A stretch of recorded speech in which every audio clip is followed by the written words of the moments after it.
স্লিপটার মধ্যে নাম লিখি তাদেরকে চাউল দিবে আর কি। আর আমাদেরকে আমরা চাউল দিতে গেলে আমাদেরকে ধামকি দিয়ে উড়াই দেয়, তোমরা কিসের চাউল নিতে আসছো হ্যান তেন। ধামকিটা কে দেয়?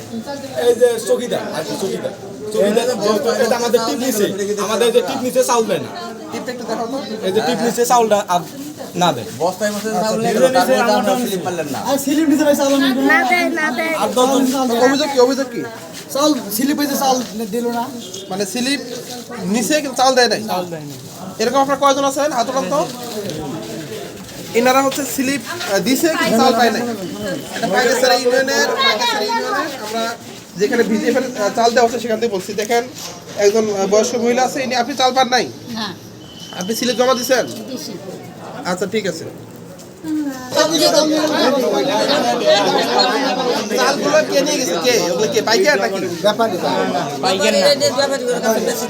মানে ব্যাপারীর কাছে বেশি দিছে? বাড়ির লোক, চেয়ারম্যানের লোক, তারাই তো তাদের পাশের লোকই তো ব্যাপারী। আচ্ছা আচ্ছা, মানে চেয়ারম্যানের লোক, ব্যাপারের ওরা লোক একদম বস্তা বস্তা চাল নিয়ে গেছে, তাই তো? আপনারা দেখছেন সবাই না? আচ্ছা আচ্ছা, এনারা সবাই দেখছে, মেম্বার